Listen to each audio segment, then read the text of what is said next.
religioso. Por isso a sua tese central na estrutura religiosa do cristianismo. Então ele vai, para ele, vai representar o mais alto nível da existência. Que talvez você que está assistindo agora pode estar preso em algum desses momentos que vai abarcar toda a vida e a experiência humana. Quando a gente começar a falar sobre estágios, talvez você vai entender ou vai perceber, poxa, eu estou num desse estágio. Olá, meu nome é Kleber Inácio e bem-vindo ao Prometeu História Online. Hoje vamos falar de uma corrente filosófica que atravessa os séculos e especialmente de um grande pensador, Kierkegaard, e o existencialismo. Muitas pessoas buscam significado na existência ou na metafísica ou na razão, e Kierkegaard ele vai apresentar para o mundo essa filosofia, inaugurando um novo modo de pensar, usando a razão e a fé. Kierkegaard é um filósofo dinamarquês, por isso que ele vai cunhar os 3 estádios, que é uma palavra também de origem dinamarquesa, porque muitos vão falar, é estágio, né? Estágio que pode também ser entendido como estágio, mas o epicentro da palavra é estádio. Ele vai fazer uma crítica a instituições da religião. De um modo geral, ele vai compor que o contato com a existência e seu criador deve ser de maneira individualizada, o eu com o criador, e não através de sistemas religiosos criados para limitar a percepção humana. Então, a autenticidade na vida é alcançada através de decisões pessoais, conscientes e profundas na reflexão da existência. E vamos, antes de falar sobre os 3 estágios, que talvez você que está assistindo agora pode estar preso em algum desses momentos que vai abarcar toda a vida e a experiência humana. Quando a gente começar a falar sobre estágios, talvez você vai entender ou vai perceber, poxa, eu estou num desse estágio, eu não evoluí ou não transitei para o próximo estágio. Então, a vida e influências. Kierkegaard teve muitas influências na vida dele. A religião, né, e a sua família teve um papel central na sua formação, moldando suas ideias filosóficas e sua visão da fé. Porque ele nasceu num lar religioso, né? Ele nasceu num contexto ali religioso também, um contexto de quebrar paradigmas. Então, é fundamental entender o meio que esse filósofo cunhou suas teorias, ou sua corrente filosófica concretizada ao longo do tempo. Então, ele enfrentou várias crises existenciais ao longo de sua vida, e o que levou a refletir profundamente sobre a condição humana e a fé. E também outra coisa que causou profunda reflexão, que fez com que ele olhasse pela vida, que fez com que ele entendesse melhor ou buscasse respostas para a condição humana, foi seu relacionamento com Regina Alsing, a sua noiva, né? Ele teve um relacionamento muito complicado, até porque ele era um cara muito triste, era um cara muito questionador, e ele se via não suficientemente grande para dar para ela uma vida confortável. Foi uma das experiências mais significativas para ele na sua vida. E vai afetar o pensamento dele. Agora você imagina a profundidade de um amor quando ele abre mão de ter esse casamento concretizado, abre mão de estar junto com a sua amada, porque ele sente que ele é triste demais, ele sente que ele tem defeitos demais para poder proporcionar para sua amada uma vida digna. Isso é muito profundo. Quem abriria a mão do seu amor? É o amor perfeito, não é o amor do egoísmo. Então, a crítica ao cristianismo vai se aprofundar na sua instituição, que para ele, né, ele vai argumentar que o cristianismo, né, quando ele é uma instituição, como observamos hoje em dia, muitas vezes ele se afasta dos princípios fundamentais da fé. E para ele, a verdadeira religião deve ser uma experiência pessoal e íntima, onde a relação do indivíduo é central com Deus. Isso é muito importante compreender para a gente compreender o último estágio de Kierkegaard. Então, ele vai fazer uma defesa do cristianismo autêntico. Ao invés de seguir os dogmas e os rituais da igreja, ele vai enfatizar a importância da conversão individual em fé autêntica.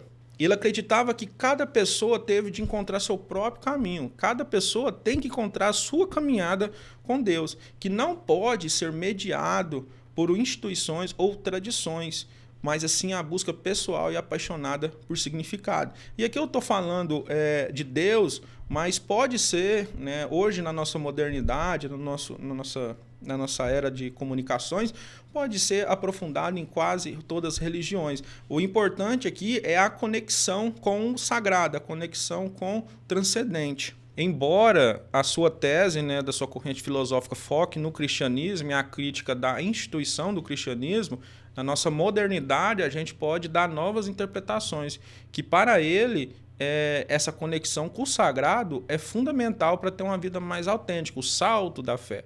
Meus caros, vamos entrar nos 3 estádios. Primeiramente, eu vou nomeá-los para vocês e depois a gente vai aprofundar em cada um para poder entender melhor como cada um se comporta. E o primeiro é o estético, como o próprio nome já diz, né? O indivíduo ele busca prazer na intensidade, vivendo no presente sem compromisso ou com consequências no futuro. Se você talvez se encaixa nesse, atenção para a mudança.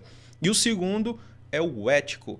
Ele vai caracterizar pela escolha livre, dever e compromisso com as normas sociais, onde o indivíduo assume responsabilidade por suas ações. E aqui é onde diferencia, né, as pessoas que não é preso no ilusório das pessoas que querem construir um futuro. Porque uma coisa é, o estético ele pode obedecer leis, mas por obrigação ou cerceamento ou ameaças. Já no ético, ele vai obedecer normas e leis porque ele entende que aquilo é bom para ele. E o último, que é o estádio religioso, por isso a sua tese central na estrutura religiosa do cristianismo. Então ele vai para ele vai representar o mais alto nível da existência, onde a fé é um salto além da razão. Razão esta que muitos filósofos também discutem, compõem críticas e talvez até assertivamente. E vai estabelecer a relação profunda com o sagrado, né? Aquele conceito de criaturidade. Então vamos aprofundar aqui no estádio estético. Então, mais uma vez, é a busca momentânea por intensidade, né? E vai caracterizar, né, esse prazer momentâneo, sensorial, vivendo intensamente e priorizando as experiências imediatas. A pessoa que é presa no estético, ele não pensa no futuro. Por exemplo, você vê alunos abandonando a escola. Ele está preso no estado estético, porque ele não vê a escola como algo que vai melhorar a própria vida. Muitos alunos também vão para a escola, está chovendo, está fazendo frio, você quer ficar dormindo, todas as células do seu corpo, todos os seus neurônios pedem para você ficar dormindo, mas você levanta e vai. Talvez por obrigação familiar, talvez porque ele quis. E você tem que fazer essa conexão. Poxa, eu estou estudando, eu estou indo por obrigação familiar, obrigação social, ou porque realmente eu quero adquirir conhecimento. Então esse start, entender como a gente pensa, é fundamental para a nossa evolução. Vida como um jogo de possibilidades. O sujeito que é preso no estado estético, ele sempre vai ver esse jogo de possibilidades. Sempre vai ter nessa visão para o indivíduo desse uma possibilidade para ele estar explorando. Ele não quer construir suas próprias possibilidades, ele quer explorar a dos seus amigos, a dos seus conhecidos. E o compromisso, ele não vai ter compromisso e não vai ter esse apelo às consequências. Ele não vai ter esse pensamento assim, tudo que eu fazer vai ter uma consequência para o bem ou para o mal. Ele não está ligando com isso, porque está preso só no aqui e agora. Este é o desafio da superficialidade, que vai apresentar como essa superfície e talvez o profundo vai dificultar na realização plena do ser humano. Porque tudo que você faz na sua vida tem que ser ou profundo demais ou não pode ser superfície demais, porque quando você está na superfície, você não se aprofunda. Tem uma frase na Bíblia que vai dizer o seguinte: Deus vomitará os mornos. Ou seja, se próprio Deus está falando que não quer saber de gente superficial, de gente morno, imagina na nossa sociedade, nos nossos códigos de leis, como rege o nosso ensino, como rege a nossa política. Então, tudo que a gente for fazer tem que ser de maneira profunda. E esse sujeito estético não está ligando com isso. Vamos agora para o mais importante, assim, que talvez praticamente você que está assistindo esse vídeo esteja, o ético. Porque se você está neste vídeo, você está procurando conhecimento. Então, nesse estágio, o indivíduo vai buscar a liberdade por meio da escolha consciente e do compromisso nas normas sociais e morais.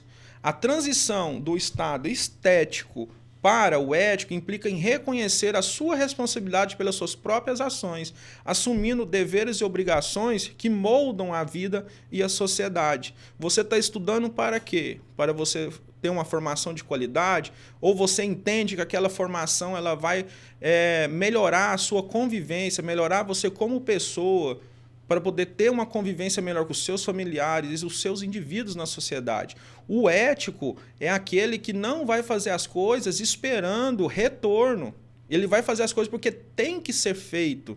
Um exemplo muito bom teve na Copa, quando os japoneses limparam o estádio de futebol e levaram todo o lixo. A mídia brasileira e talvez até a mídia global ficaram impressionadas com aquilo. Mas por quê? Porque eles são sujeitos no estado ético. Eles poderiam, se fossem uns brasileiros, falar, não, tem uns faxineiros, o faxineiro vai limpar. Mas eles não pensaram nisso. Eles pensaram que na norma do bem comum com a sociedade. Nós podemos fazer isso, porque é importante para nós, e realmente foi. Eles foram vistos e reconhecidos por sua consciência coletiva. Já o estado religioso, que são poucos que estão nesse estágio, né, porque implica assim, reconhecer Deus como Criador, reconhecer a fé, né, porque a fé aqui para Kierkegaard, ele vai chamar de salto, porque implica em abrir mão da razão. Porque a fé é isso. Você vai sair do lado racional para ir para o campo imaginário, religioso. Então, esse salto vai além dessa lógica, que vai implicar uma entrega total ao divino, mesmo diante da incerteza. E o próximo é relação com o divino.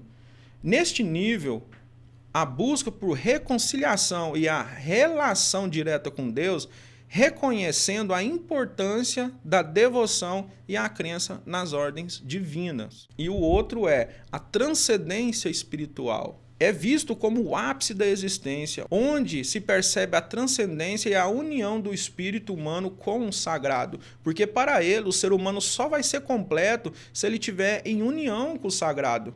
Porque para ele, a vivência humana, né, as nuances da sociedade, não é suficiente para suprir a melancolia humana, a tristeza humana, o vazio existencial humano. Somente Deus, a fé e a entrega no sagrado vai completar o ser humano como um ser de convivência plena. Então aqui, pessoal, a gente concluiu os 3 estágios e a gente aprofunda um pouco para entender por que são esses 3 estágios. Então, Kierkegaard vai ter a angústia, a condição de liberdade.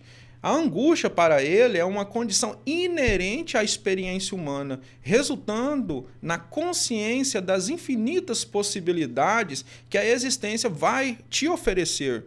Essa sensação de ansiedade é um reflexo da liberdade, onde o indivíduo se vê diante das escolhas que podem levar a decisões inesperadas. Olha o tanto que é profundo. A angústia ela vai ser formada, que é o que está dizendo, pela possibilidade da liberdade que você tem. Você tem tanta possibilidade de fazer tantas coisas diferentes na sua vida que pode gerar em alguns indivíduos a angústia. Né? Quantas vezes você ficou angustiado por ter vários lugares para você visitar, várias coisas para você fazer, e isso é uma condição que persegue você, se você não tomar cuidado, para se tornar um ser cheio de angústia. E o desespero, para ele, vai ser a negação do próprio eu. Por outro lado, é visto como uma forma de negação da verdadeira essência do seu ser. É a recusa em aceitar a própria identidade e as escolhas feitas, levando o indivíduo a uma vida de insatisfação e desconexão com o seu verdadeiro eu. O desespero, você observa que tem escalas, angústia, desespero. Então, para ele, o desespero nega o seu eu. A verdade na subjetividade. Então, Kierkegaard, ele vai argumentar que a verdadeira compreensão é alcançada através da experiência individual e da interpretação pessoal, enfatizando que em cada um deve buscar a sua própria verdade, em vez de formar verdades absolutas. O legado de Kierkegaard. Então, Kierkegaard vai nascer em 1803, vai falecer em 1855. Ele vai ser considerado um dos pais do existencialismo e vai introduzir a análise das questões existenciais da filosofia, enfatizando a subjetividade e a experiência individual. A sua morte, foi prematura, mas suas ideias continua a impactar os filósofos, teólogos e psicólogos, desafiando a visão tradicional do cristianismo e da moralidade. E seu legado vai se estender ao existencialismo moderno, que vai influenciar pensadores como Heidegger, Sartre e a psicologia existencial. É isso aí, pessoal. Se você chegou até aqui, meu muito obrigado. Eu te convido a inscrever no canal, curtir e comentar aqui embaixo temas que você gostaria de ver debatendo ou explicando aqui no canal. Meu muito obrigado, e vale ressaltar que esta é uma aula introdutória ao existencialismo. Existem diferentes correntes filosóficas, diferentes conceitos de existencialismo, como eu já citei, Sartre, Heidegger. Se você quer ver vídeos como este, acompanhe o canal, vale muito a pena.